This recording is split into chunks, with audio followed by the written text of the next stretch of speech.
So we are on chapter 36 of Wonders of Spiritual Unfoldment. Mm-hmm.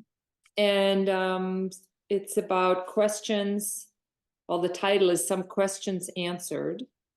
Yes. And I know last time you and I talked, you had made a comment about answers are not, I don't remember what you exactly said, but you weren't as keen on answers now than you were when you wrote this. I thought maybe you could touch on that. Well, actually, trying to remember how it was when I wrote this. This is really an addition to the book, and it's the only chapter in the book that was actually not my idea. It was suggested to me by the publisher that I should write this chapter. Maybe because he thought that my personal experiences didn't cover all possible questions. I'm not quite sure what his thinking was. But anyway, so I sat down on his suggestion and wrote this chapter. I remember writing it really quite quickly. I was surprised myself how it seemed to flow out of me quite easily, effortlessly. Generally, I'm not the sort of man who either asks or answers many questions in relation to spiritual work. I suppose I'm more of a feeling than a questioning sort of man. Yes, I think generally in conversation, I tend to rather keep quiet when people are asking. Well, unless they ask me direct, I tend to rather sidestep questions.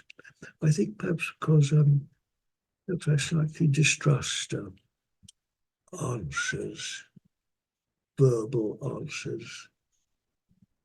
I suppose when most of the great answers of life, they probably are answered more by the heart than the head. The head answer might get us started, but it's seldom enough. See, in at least the way I was taught, the way I speak, there's the mental mind, thoughts really, questions and answers, and then we use this word, the heart, to describe really a higher faculty of mind. Perhaps it's somewhere between higher mind and faith, something like that. You can't really locate it, in a word, in verbal terms. But it's where feeling comes in. I'd go to the ends of the world to follow my heart. I'm not sure if I'd do the same for a mental idea. Yes, perhaps that's a sensible thing to say. Yes, I'd do anything for love. Not sure I would do anything for to find an answer. That's a good answer, John.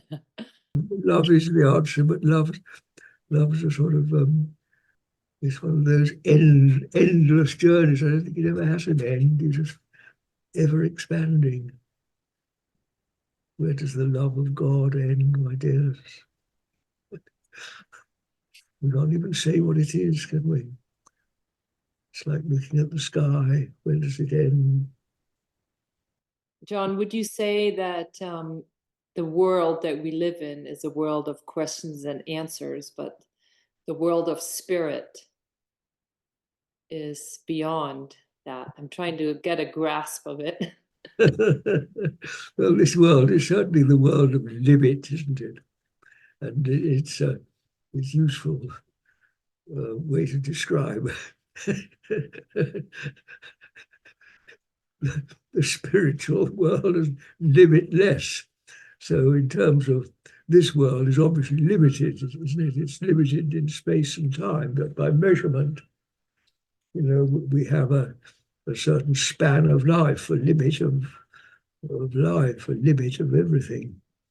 limit of summer, limit of winter, time and space.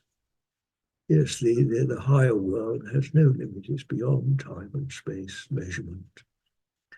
It cannot be described, it cannot be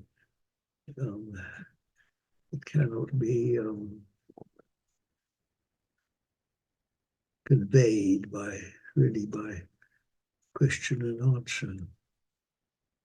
When Jesus was collecting his disciples, I think it was one of the first was a man called Philip, but I think he had a brother or something called Nathaniel, and Nathaniel asked a question about Jesus, and Philip answered, "Come and see."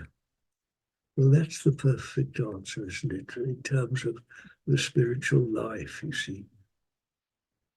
And Jesus also says, "Come." I suppose that's what has to come and see, and you'll know. But I can't really describe it fully. Never, like, all the words in the world couldn't describe it fully. We have to experience it for ourselves. How can anyone describe love? We have to experience it, don't we? We start off with the love of our pet, our little dogs. It grows and grows and grows. The question is, what is the world and what is life for? And then in the answer part, you write, spirit is equally complete with it or without. Yes, yes, absolutely.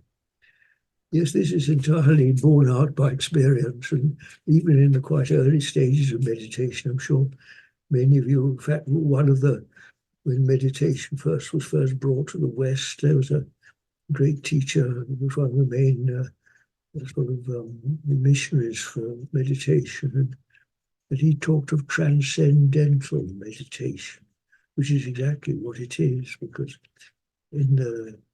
once you get into meditation, you begin to understand what's meant by transcendence, that you literally are taken out of it's not a fixation to the things of this world. You find yourself lifted into a higher consciousness. You know, come and see, come and experience it, and you'll know what I'm talking about. Transcendent. We transcend what's called this world. What happens? Do we go pop and explode?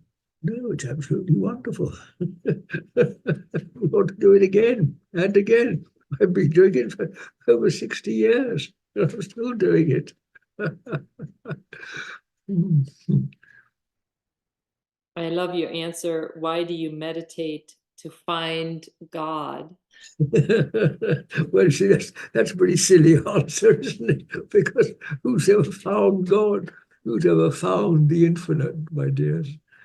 You see, we use a worldly term like losing and finding, but this is a term that belongs to duality. Duality is this world. So this world has a beginning and an ending, in which we lose and look for and sometimes find. Very often we don't. That's the nature of duality. In the real world, there's no losing or finding because it's complete. So what I say is the answer, what's this world? Why do I meditate? To find God? Well, it's a pretty, perhaps that answer suffices for a lot of people. It's commonly used, but if you just consider that answer a bit more thoroughly, you're once again bringing the infinite down into the realm of the finite, which is what we do with questions and answers. We try to bring down the unanswerable or the beyond question into the realm of questions and answers.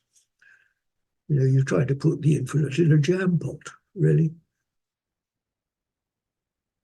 Yes, it's just like that. When you write to find God, if you had to put that into more words, how would you describe that? Like what does to find God mean to you now, John? Why keep silent? I just smile.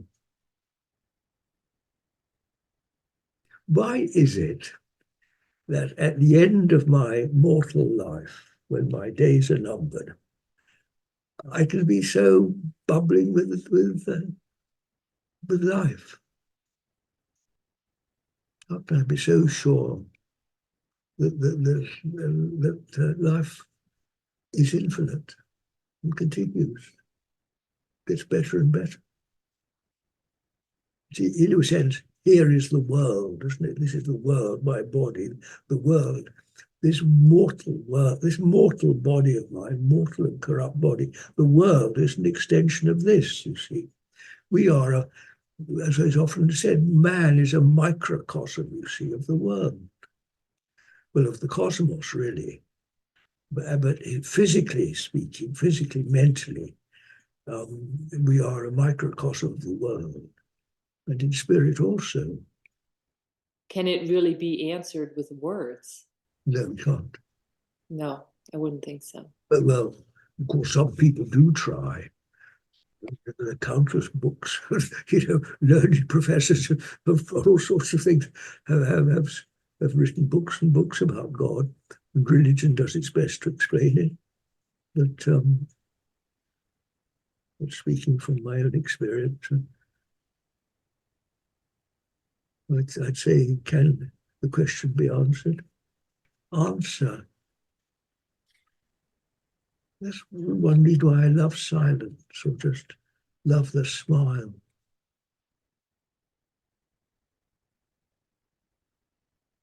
Which isn't so much of an answer, but a what? Come and see. Yes, that's the better answer.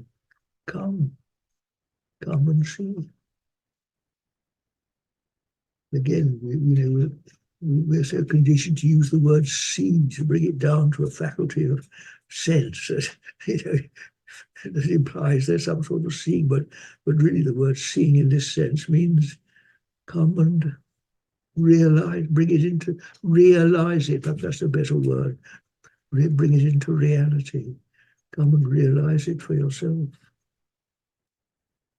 Come and realize. I won't say realize it. You see how easily language is always trapping itself into limiting the unlimited. I love the word understanding, which actually means to stand under. When things get too big for words, we allow it. We stand under. Sort of like standing under a starlit sky. You stop your mind giving it names and analysing it with the latest astronomical knowledge. Just look up and wonder. To stand under the sky. And let it just enter. You enter it and let it enter you. Just let it just melt into it. It's very interesting. I always often refer to this, that we're not commanded to know God, are we? What are we commanded to do? But how are we told to approach God in the Bible? We're told to love God. So how can I answer a question about God? Have I found him? Perhaps any child that is prayers might love God more purely than the latest science, trying to analyze it. When I think of prehistoric man, I often think of the first man, if there was such a thing. The first man stood on the first hill and looked up at the sky. I wonder what he felt. Long before science was invented, or perhaps even language. I remember in Africa looking at baboons.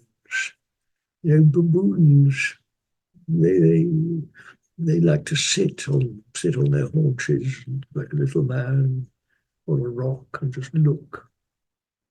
I wonder what's in their mind, what they think about, what goes through the mind of wise elephants, what the great trees think about, sensitive creatures.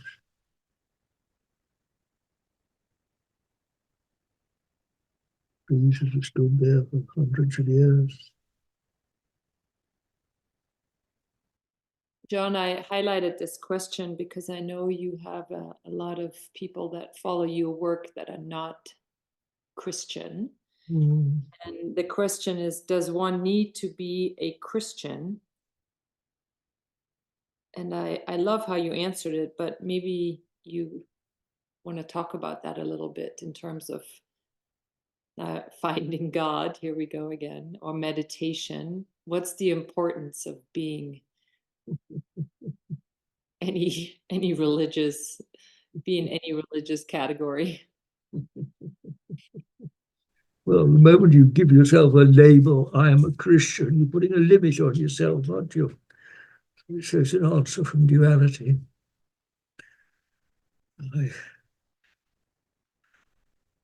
Quite a good response. It depends what you mean.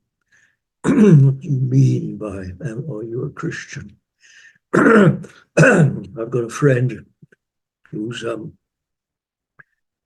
there's a group of us we meet fairly regularly, and he loves to he's on card keep it in. He has to sort of pour out all his latest Christian understanding.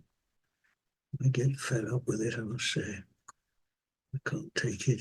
He's so sure of himself. I distrust people that are so sure of themselves, especially when it comes out in words. Christian. There's a sort of awful self-righteousness about a lot of Christians, and I suppose a lot of religious people all over the world, I suppose. They've read all the scriptures, they've got all the answers, they can quote everything. The moment anybody uses words like only, it's only through Christ that you can find God, I immediately distrust that. I don't believe in these words that categorize life and cut it down. This is the way, the only way. I don't trust that at all. I've traveled enough and seen enough of the world to have a deep distrust of one over another. Well, no, that's just a silly thing to say, of one thing being the only or the right way.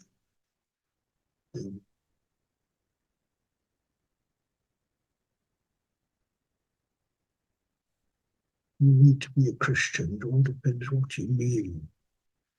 Christ can become incredibly small, unbelievably small. Definition of Christian. God, he can't hardly believe how small men can make it. On the other hand, if you take the opposite view and spend your lifetime expanding Christ, you might find that Christ is, as he says in the last book of the Revelation, he doesn't say it, but it's revealed, is all in all. Well, that, to my mind, is getting nearer the truth. All in all. And of course, that goes beyond words, doesn't it? It goes beyond this and that. All in all.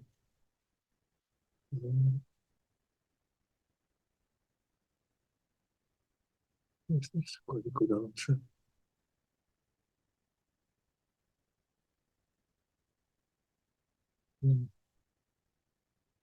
There's certainly no have to be about it, because you can only be what you are at any one period in your life. We're all such children, growing really out of kindergarten into primary school, and maybe a few of us getting into secondary school. I think that's about as far as human knowledge goes, really.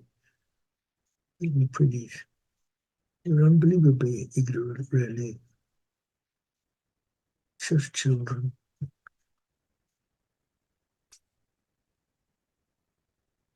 Children competing. What's your favorite football team?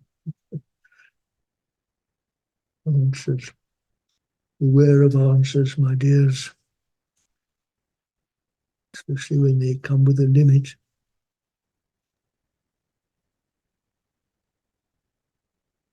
Joan, I thought maybe you would read one of the answers to us. As you just said, be aware of answers.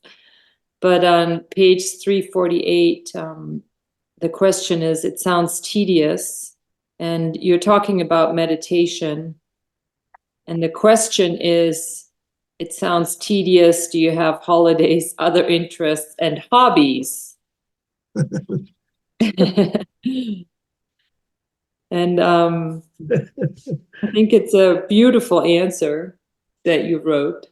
Well, the question is, it sounds tedious. Do you have holidays, other interests, and hobbies? I answered, not much, except a few modest journeys for a change of scene. Even that's dropped out of my life now. Hardly ever go anywhere. I'm not aesthetic or killjoy concerning worldly pleasures. I've had my share. But once spiritual joy is discovered, all else pales in comparison. There's absolutely nothing comparable in fullness to the emptiness of heart surrendered unto God. One only wants to enhance, not waste the newfound opportunity. Excess food, sleep, worldliness in any form is found to hold one back. It's amazing how much time is given to idle talk and so-called interests, which are really nothing but exercise for ego. The golden question to ask oneself regarding any action is, will it bring me nearer God? Does it sound tedious? The popular idea that spiritual life involves sacrifice is misleading if it ignores how, once the taste is fully acquired, the soul is only too willing to leave its limits for abundance without end in spirit. There's then no need for novelties, for God himself is always fresh and new. Effort is all at the beginning, and the spiritual pull is still weak in comparison to habits and attractions of the world. The golden question to ask oneself regarding any action is, will it bring me nearer God? Yes, I like that very much. I used to use that a lot. Yes. Will it bring me nearer God? My God, that doesn't half prune out a lot of useless activities. It's not so much the activity itself, it's how it's done, you see. Goodness me, if we considered every minute of our day, how much of our days, well, of course, this presupposes you actually want God, but once you've decided that's what you want, consider how you spend your day, any hour, are you actually trying to be with God, in presence, in other words? Are you being present? Or are you just passing your day absent? You also address in this section about how it can help others and how such obscure work is useful. Mm-hmm. And I love how you answered it in the book, so I hope people will read it. But this comes up a lot. It's like how can I be useful to the world? And Well, I've been talking in our last 2 or 3 sessions, haven't I, about prayer, what prayer is, the raising of consciousness. How can I best serve the world, the needs of the world? There's a confusion in ignorance, isn't there, where one hasn't really fully realized that God really is the answer to all our human need. But of course, it doesn't seem like that to begin with. To begin with, we want food or sex or,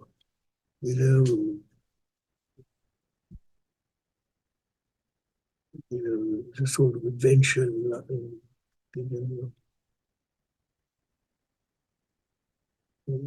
sort of worldly adventures, seeing new things, going on a rocket to the moon or something. Not long before you discover you can go to the moon just with a flick of your fingers, in spirit, much easier than going behind an expensive rocket. But for those that haven't got it, then that's what they want to do. And maybe they think that's the answer to life, to populate space with machinery.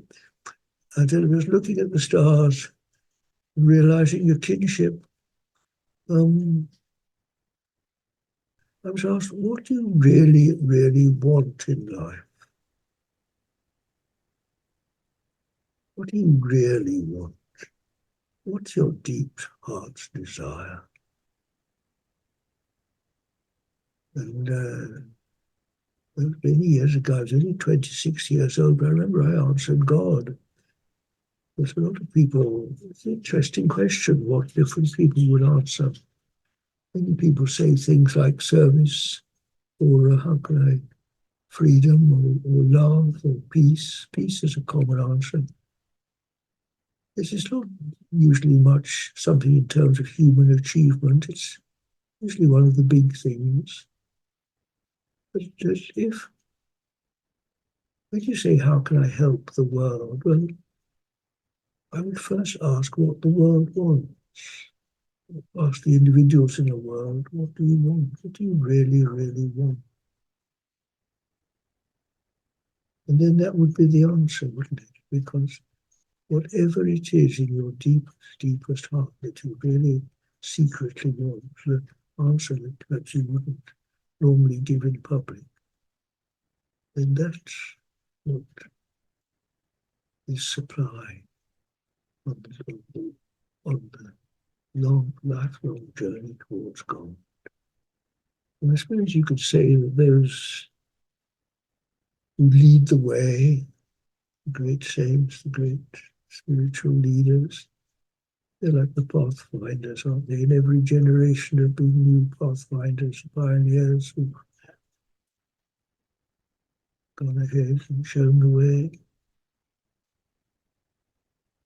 They've learned, of course, those who've gone before. We're all standing on the shoulders of previous generations of spiritual seekers.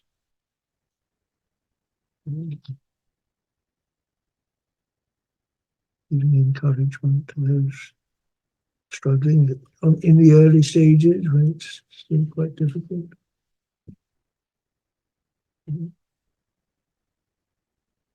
Encouragement's important. Well, maybe the best teacher has always been example, isn't it? It's not so much what we say, it's It's the fact that people can see that there's something real, that we wouldn't talk and act and behave the way we do if it wasn't real. Something that it seems to people seem to pick up, even though not really so much words as something about them. I really don't know why people come to see me. I did actually ask someone 2 or 3 years ago, who'd been several times, why do you come? She thought a bit and said, for nothing. I think that's a very good answer, really. It's certainly no thing, is it? It's nothing that you can really give an answer to.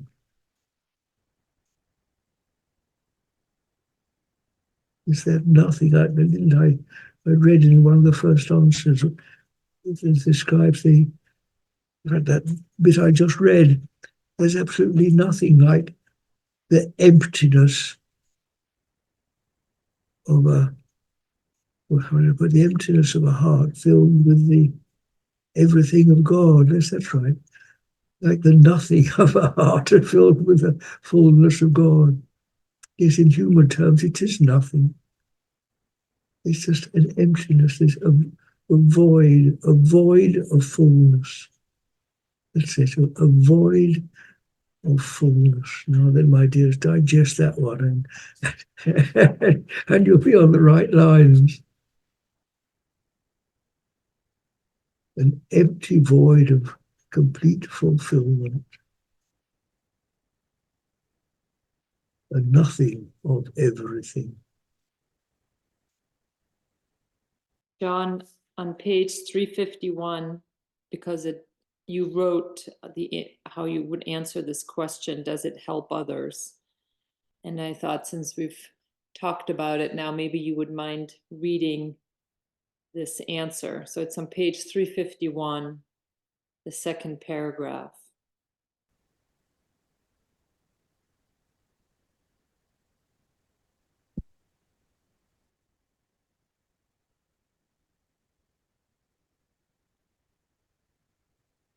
It's a long chapter. It goes on ages, doesn't it? It sounds extraordinary to be out of body and mind, yet still alive. Well, yes, it may sound odd, but it feels entirely normal. The abnormality is to be in, or rather identified with, first of all, body, and then with ego, that is, the sense of me. One soon sees that this is what causes all our sense of frustration, being trapped, lonely, inadequate, and poor. Being out of body, ego, mind, is freedom, life unlimited. Amen to that. But my word, you try telling that to people who are determined to stay in their body mind. They won't have it.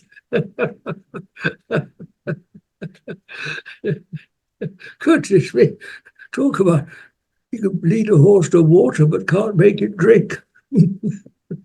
You know, there's nothing we love more in this world than our own ignorance.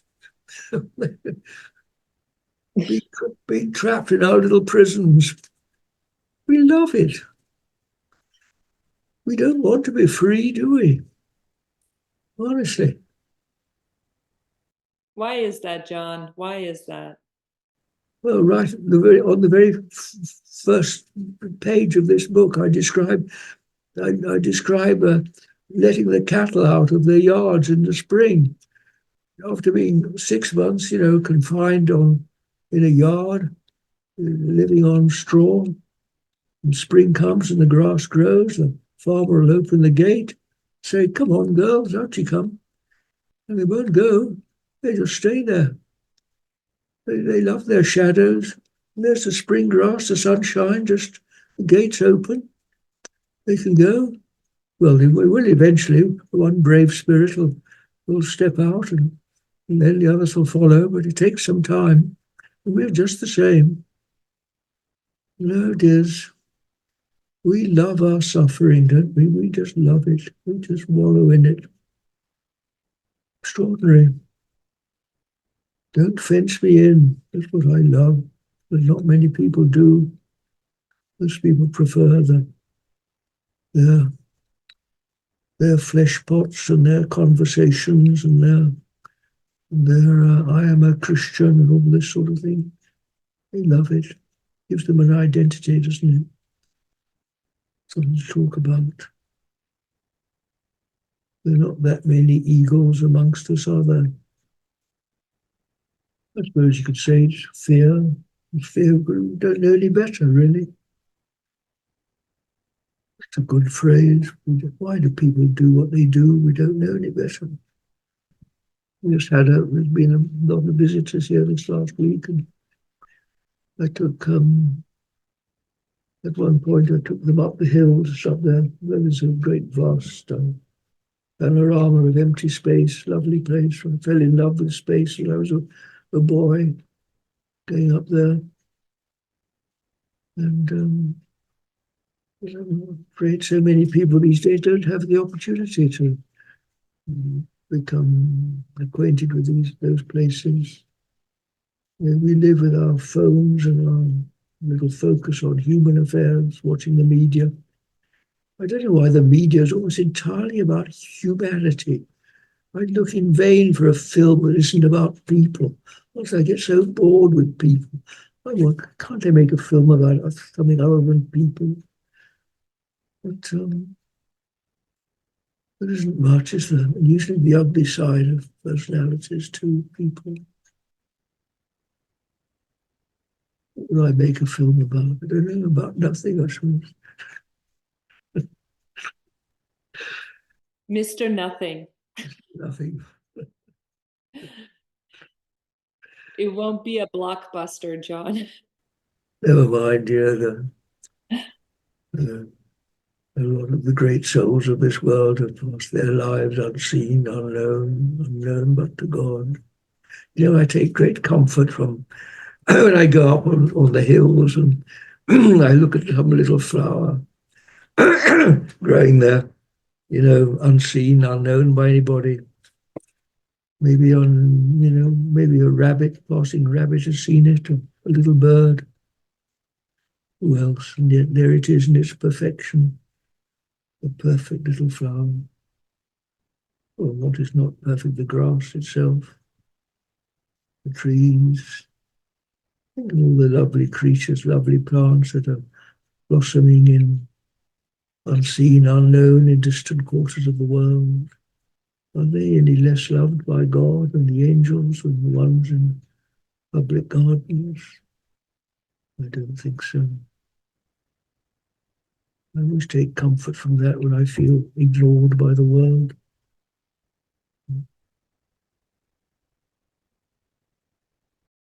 So the last question, it's a big chapter, but obviously we can't cover them all, but the last question was, what matters most to you? And I'm just curious, would you answer it differently now? What matters most to me? By grace and prayer to be in God, just God, and no more me. Amen.